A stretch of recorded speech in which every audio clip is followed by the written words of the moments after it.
One faith was brave enough to open its doors to filming.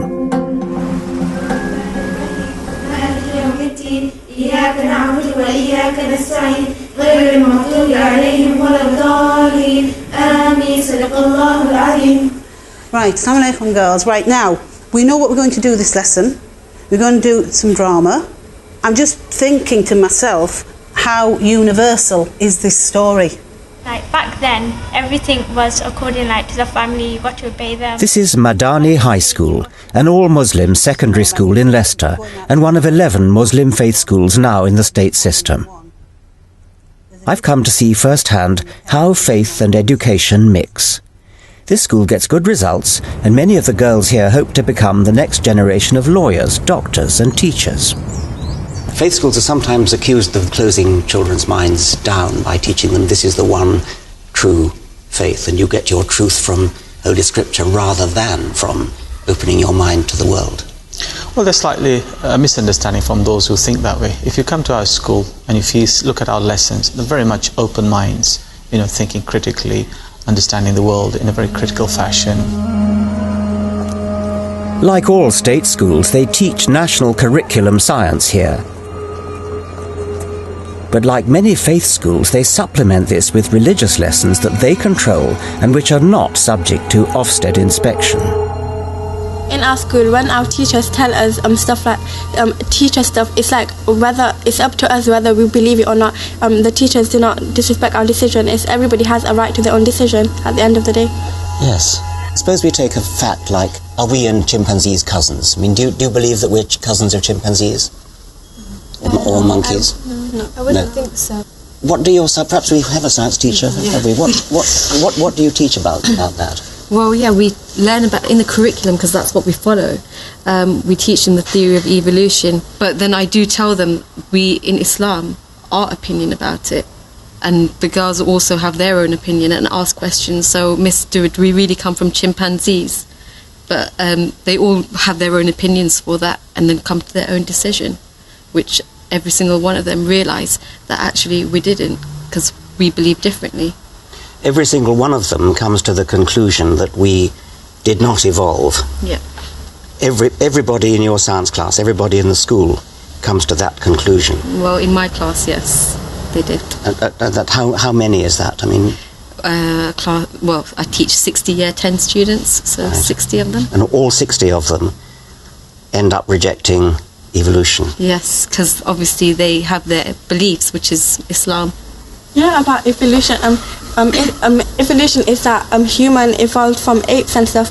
But if there are still apes here, then how did human evolve from apes? This is the commonest question I ever get. What's the answer of your science teacher to that? But I wanted to point the question to you because I wanted to know your opinion. Well, I'm going to give you the answer, but we've been told that your science teacher teaches the theory of evolution. I'm interested to know.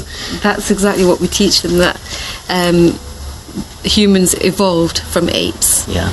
And through natural selection, we became humans. But her question is, why are there still apes? Well, I'll tell you why there are still apes. Firstly, we are not just evolved from apes, we are apes. And when animals evolve from other animals, it's not that they supersede them. It's not that we've evolved from chimpanzees. Chimpanzees and we have evolved from a shared ancestor who lived about 6 million years ago and who was neither a human nor a chimpanzee. There's a bigger point at stake here than evolution, of course. What's worrying is that a school that says it wants its pupils to be open-minded is, through its religious training, also guiding them to reject factual evidence at the very core of science and rational thought. Where does that lead? The school's job is to provide all the information. It is up to the individuals to see what they believe and what they don't believe. So I'd like to leave the choices to these young people. Yes, so you think that matters of scientific fact are a matter of personal choice based on traditional faith? Well, none of the reports that I've read says that evolution is a scientific fact. Just as there's a scientific theory which says evolution is there's another perspective, from a faith perspective, that says, no, God created all human beings. But I hope you'll see that from our young people, evolution is only one small thing in their lives, and probably an insignificant thing in their lives. It's not a small thing in the life of a science teacher. She will teach children things which are contrary to the entire scientific community. Now, that's not a small thing, that's actually quite a large thing. If science says one thing and the Quran says the other, who do you go with?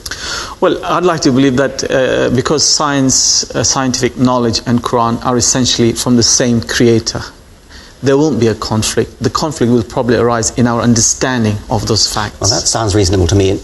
My advice, if you pardon me for offering advice of me, you are never going to win the fight against evolution. It is a fact.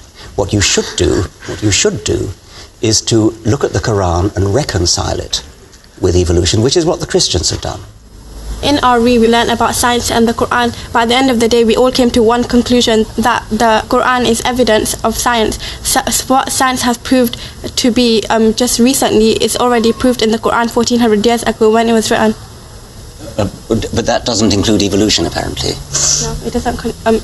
So what does it include? It includes stuff like the shape of the earth, about the mountains, how they secure the earth. And how in the sea the two waters, they don't mix, the salty water and the drinking water, so it's pure for us to drink. They don't mix, but they pass through each other. Salty water and fresh water don't mix in the sea? No, it's like It's a natural barrier. I was shocked that RE elbows out science like this. So you think the Quran is a good source of scientific information? Yeah. Right. Yeah. Yeah. Right, and you're the one who wants to be a doctor, is that right? Yes.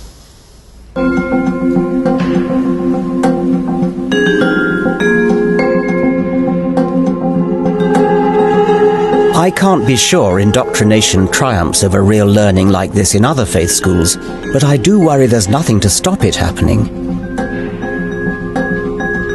I think RE must be taught critically so that the factual evidence of history and science are properly respected. In my view, RE should be part of a national curriculum and subject to Ofsted inspection like other subjects.